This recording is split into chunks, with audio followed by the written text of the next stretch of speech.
Ya, masih bersama kami dalam diskusi publik mengenai Undang-Undang Pendidikan Tinggi. Tadi Profesor Helmi sudah siap-siap untuk membalas Chandra tentang argumen untuk pasal 74. Tapi kan ini pertanyaan yang umum sekali, Profesor. Loh, kenapa cuma 20%? Bagaimana kalau seandainya saya miskin, tapi saya juga tidak pintar? Lalu bagaimana dong? Apa saya tidak dijamin? Ini pertanyaan yang awam ketika orang lihat pasal ini. Apa komentar Anda soal Baik, itu? jadi pasal 74, coba cermati. Jadi ada bahasa matematik di situ.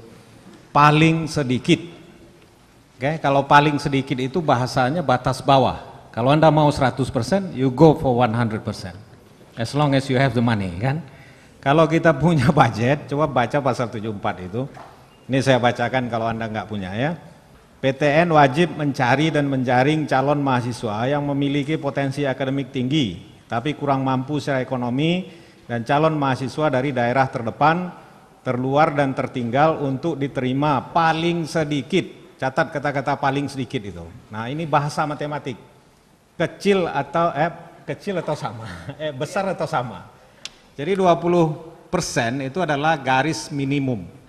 Nah, kalau pemerintah punya budget lebih dengan dana Pemda, dengan dana kemitraan dengan swasta, sumber beasiswa lain, boleh lebih daripada itu. Tapi 20% jamin. Nah, sekarang coba lihat statistik. Rumah tangga miskin di Indonesia itu sekitar 10%, 14% paling tinggi. Nah, kalau 20% di sini, itu artinya 6% sudah masuk ke dalam ranah bukan rumah tangga miskin. Nah, coba Anda bayangkan, ini udah masuk ke situ gitu, 6%. Nah, kalau nanti lebih lagi dari 20%, lebih banyak lagi gitu. Jadi menurut saya kekhawatiran itu belum ditempatkan di dalam konteks yang lebih pas dari kerangka peraturan perundang-undangan ini. Nah, makanya saya katakan tadi 3 hal di dalam undang-undang ini. Satu adalah jaminan itu, yang kedua adalah fleksibilitas bagi perguruan tinggi untuk berkembang optimal. Ini yang dikatakan oleh Pak Rizal Tamin tadi. Perguruan tinggi kita selama ini hanya konsumen ilmu pengetahuan. Kalau kita ingin perguruan tinggi kita menjadi penghasil iptek, itu memerlukan fleksibilitas yang lebih, yang tidak bisa disediakan dengan kerangka hukum sebelumnya. Nah, jadi menurut saya, pengajuan judicial review sekarang adalah soal pilihan. Kita memilih beroperasi dalam kerangka hukum yang lama, yang sangat terbatas, tidak mungkin kita berkembang secara optimal, atau dalam kerangka hukum baru yang memberi jaminan kepada keluarga miskin dan memberi ruang dan fleksibilitas kepada perguruan tinggi untuk berkembang dan sejajar dengan perguruan tinggi lain di luar negeri.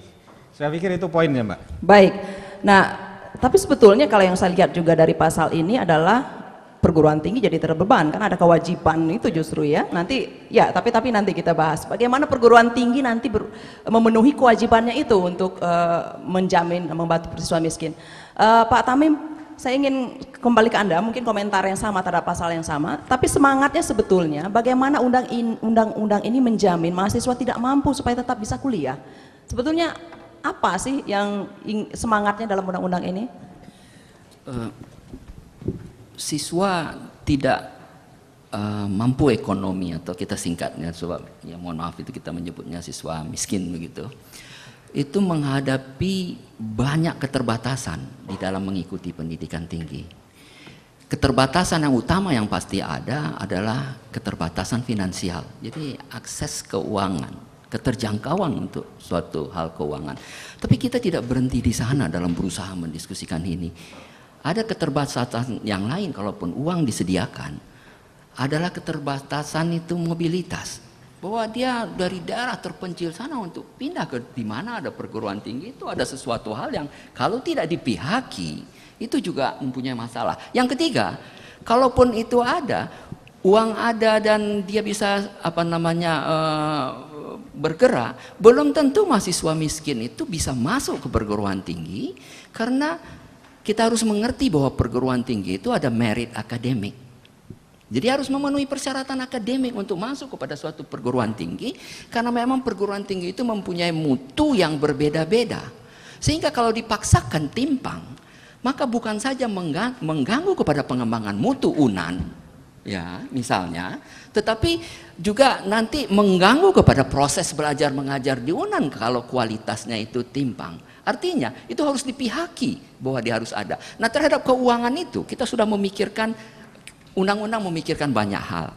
Yang pertama, saya harus singkat karena waktunya terbatas. Pertama itu waktu seleksi. Seleksinya kita bebaskan. Satu. Yang kedua, kita juga sudah menjamin bahwa seleksi itu tidak boleh dikaitkan dengan tujuan mendapatkan uang atau komersial. Yang ketiga, kita juga menjamin kalau akademiknya lolos, tidak ada alasan tidak diterima. Itu sudah hal-hal yang kita coba untuk bisa memastikan bahwa dia datang ke perguruan tinggi.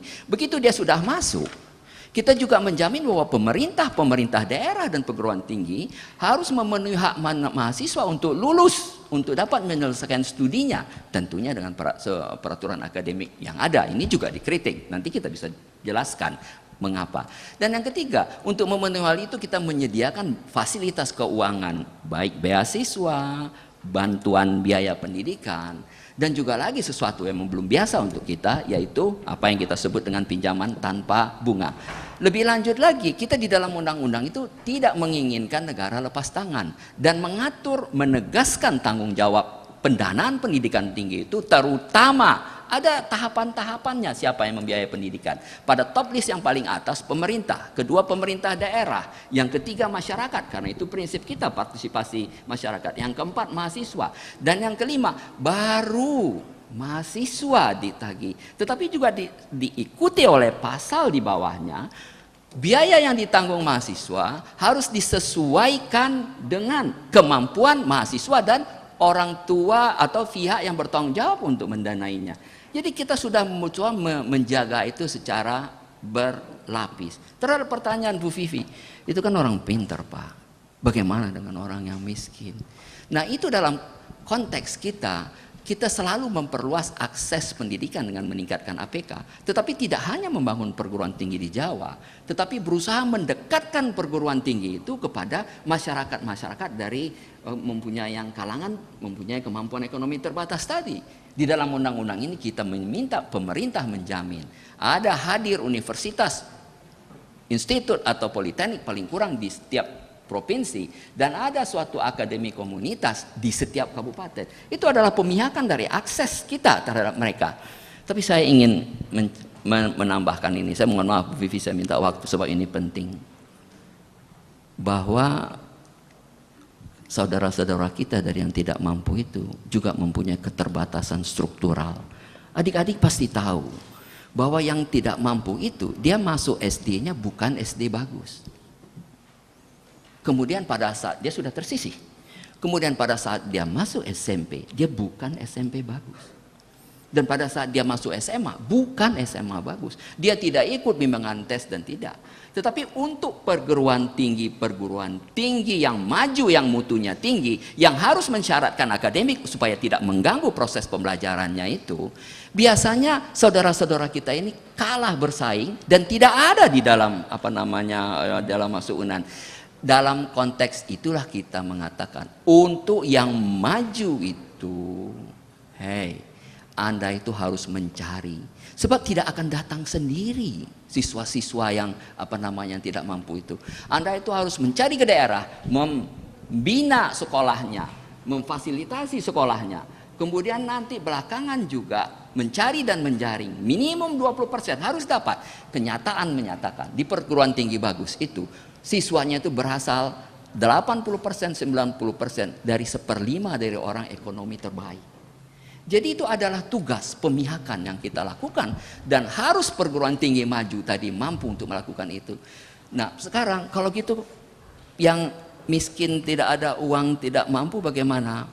Tadi sudah dikatakan kita berusaha mendekatkan perguruan tinggi ke daerah, dan juga sekarang ini pemerintah juga kalau meningkatkan angka 100% bahasanya menjadi tidak benar Pak Helmi. Jadi coba kita lihat, perguruan tinggi negeri wajib mencari 100% mahasiswa yang miskin tapi punya kemampuan akademik. Terus kemana yang lain tentunya? Minimum 20%, ya, boleh lebih. Ya, boleh lebih. Tapi kalau 100% terus kemana yang lain kan? Kalau di bawah 20% nggak boleh. Nah, itu dia. Jadi itu yang tadi. Nah, mungkin yang dimaksud adalah bagaimana akses pendidikan tinggi ini harus diperluas. Itulah negara juga di dalam undang-undang ini ada memperluas akses pendidikan tinggi, mendekatkan perguruan tinggi itu ke daerah. Dan Mendekatkan artinya ada kewajiban mendirikan universitas di daerah yang disesuaikan susah dengan menjangkau begitu ya, Prof ya. Perekonomiannya, dan juga di dalam tanggung jawab yang diberikan kepada Dikti, kita itu sedang berusaha keras. Kita itu maju cukup pesat dalam 20 tahun terakhir, dari mahasiswa cuma 300.000, sekarang 5,3 juta. Baik. Dan tapi 5,3 juta itu APK kita itu masih 27%. Target kita dengan program 5 tahun pemerintah sekarang 2014 30%. Apakah 30% sudah baik? Memang tidak.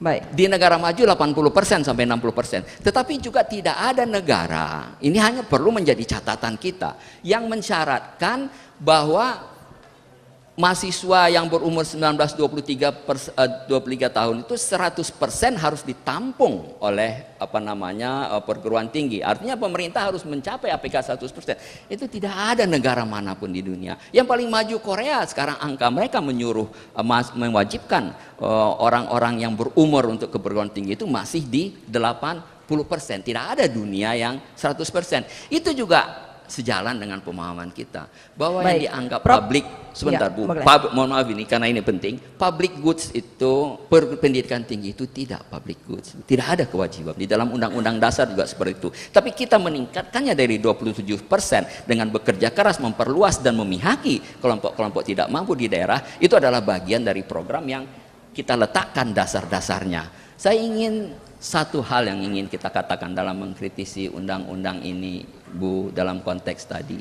Undang-undang ini bukan saja kita harapkan mengontrol keadaan sosial saat ini, tetapi harus mempunyai idealisme merancang masa depan. Jadi jangan kita hanya menyelesaikan permasalahan yang kita lihat sekarang, tetapi tidak mempunyai idealisme bagaimana membangun sistem perguruan tinggi yang kuat di masa yang akan datang. Visi yang akan datang begitu. Baik, Saya- Prof. Sementara itu Saya yang mau, kami coba. Mohon mau kasih ketegasan jaminan yang ada dalam Baik. undang-undang ini sebelum Mbak pindah Ke yang Chandra lain. dulu. sebelum ke Ya. Chandra.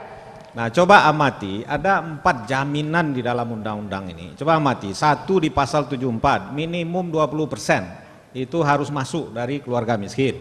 Pasal 76, jaminan menyelesaikan studi. Kalau nggak cukup biaya, di pasal 76, pemerintah daerah atau perguruan tinggi berkewajiban memenuhi hak mahasiswa yang kurang mampu untuk dapat menyelesaikan studi. Kasih uang kalau mereka nggak cukup untuk menyelesaikan studi. Jaminan ketiga, itu biaya pendidikan tingginya yang bisa terjangkau. Nah, coba lihat pasal 88, pemerintah menetapkan standar biaya. Nggak bisa perguruan tinggi ini membuat SPP semau-maunya, membuat harga semau-maunya gitu. Yang keempat, jaminan beasiswa ada di situ.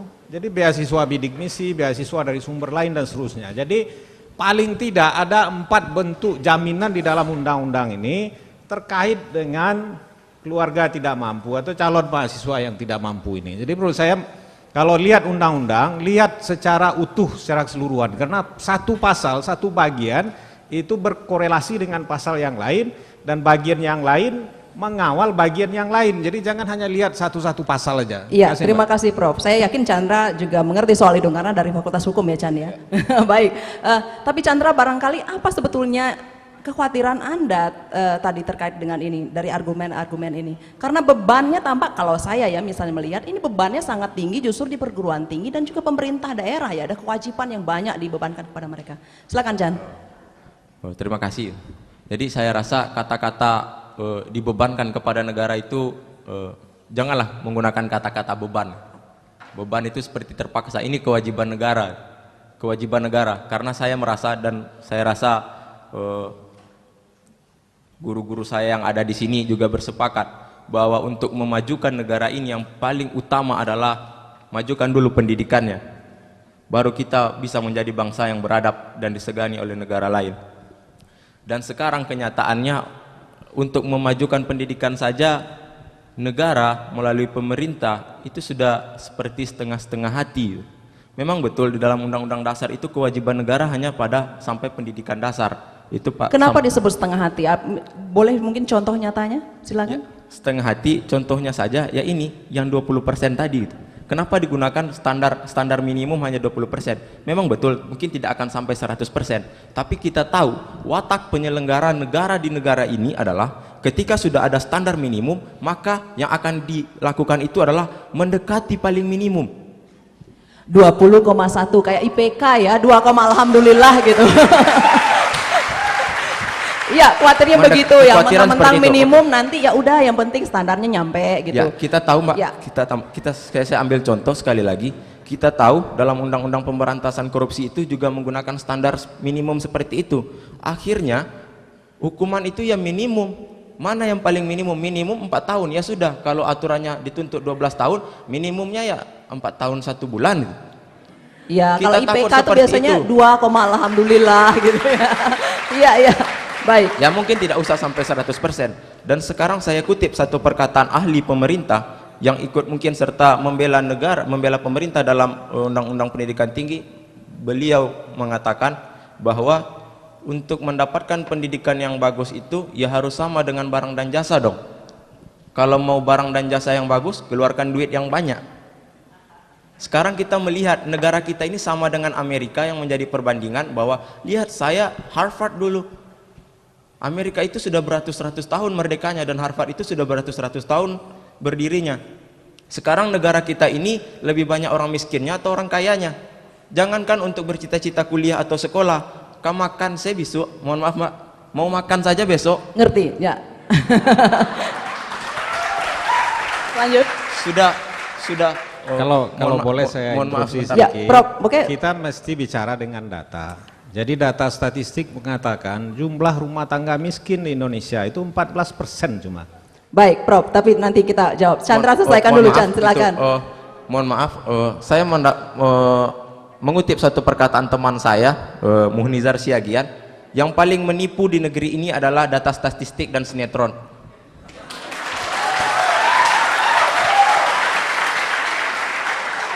Mungkin bisa dijelaskan nanti oleh saudara saya apa alasannya mengatakan bahwa yang paling menipu di negeri ini adalah data statistik dan sinetron. Ya, baik.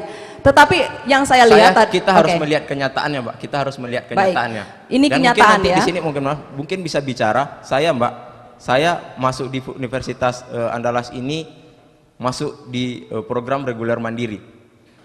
Masuk di program reguler mandiri dan saya akui bahwa keluarga saya merupakan keluarga yang tidak mampu. Dan untuk membiayai kuliah saya yang ada variabel SKS itu sulit. Saya rasakan sangat sulit itu. Kenapa saya tidak lewat di reguler? Karena itu tadi tolak ukur kepintaran itu sudah ada. Saya akui saya tidak begitu pintar dengan matematika. Tapi hasilnya sekarang ketika saya masuk di Fakultas Hukum, saya rasakan saya cukup bisa gitu. Cukup bisa. Dan saya akui juga di sini banyak juga mahasiswa yang akhirnya masuk ke fakultas melalui program-program yang ada di pasal 73. Itu kembali dibunyikan ada di pasal 73, itu melalui seleksi nasional dan bentuk lain. Penerimaan bentuk lain ini juga kita takutkan. Bentuk lain itu yang seperti apa? Nanti pasal undang-undang peraturan pemerintah turunan itu bentuk lain adalah program internasional, program reguler mandiri yang itu biayanya tidak tanggung-tanggung. Baik. Kita takutkan seperti itu. Baik. Dan saya rasa ketakutan kami ini ada alasannya karena kita sudah melihat apa yang terjadi. Dan saya rasa sekarang untuk memperdebatkan siapa yang benar dan siapa yang salah bukan di sini tempatnya itu. Karena Prof Helmi dalam debat di Padang Espresso waktu itu sudah mengatakan hal seperti itu juga. Ya. Bahwa baik. sekarang undang-undang ini sudah masuk di MK, apapun keputusannya, yang penting niatan kita sama, niatan pemerintah dan niatan kami. Kami bukan berniat untuk menghancurkan negara ini, tapi kami berniat bahwa pendidikan itu adalah untuk semua. Ya kalau Ya, cita-citanya sebetulnya sama ya. Oke, kalau tinggal boleh, membiasakan. Silakan, kalau Prof. boleh sedikit. Ya. Kalau dari segi niatan, ini kan undang-undang dikeluarkan oleh negara. Itu jelas itu niatannya, mengurus rakyat secara keseluruhan. Satu. Yang kedua, soal judicial review, ini bukan soal salah benar. Benar secara hukum itu hanya urusan argumentasi. Kalau misalnya dikatakan ini nanti kementerian akan kalah dan menang di situ soal pilihan. Nah, ini yang harus difikirkan bersama gitu. Kalau misalnya permintaan judicial review itu dikabulkan, artinya perguruan tinggi ini akan beroperasi lagi dalam setup peraturan perundang-undangan yang lama yang itu tidak memungkinkan kita berkembang secara lebih optimal. Itu pilihan. Kalau ini tidak dikabulkan oleh MK, artinya MK melihat bahwa undang-undang ini sudah memasukkan apa yang saya katakan tadi, ada jaminan di situ, ada ruang dan fleksibilitas bagi perguruan tinggi untuk berkembang lebih jauh. Dan kewajiban negara menurut saya dua hal, dua cara. Ada yang langsung, yang ada dalam undang-undang ini adalah yang langsung gitu, yang tidak mampu kasih beasiswa dan terima. Yang tidak langsung melalui pembangunan ekonomi. Jadi orang-orang yang mampu, bagaimana mungkin dia digratiskan, dia mampu gitu kan. Bahkan banyak orang Indonesia mengirim anaknya belajar ke luar negeri dengan biaya yang lebih mahal. Kalau perguruan tinggi kita tidak ditingkatkan kualitasnya, bayangkan berapa devisa yang dikirim keluar oleh orang-orang kaya yang mampu membayar anaknya sekolah di luar negeri. Terima kasih Mbak. Terima kasih. Saya nanti akan ke Profesor Tamim juga, tapi tahan dulu sebentar Prof ya.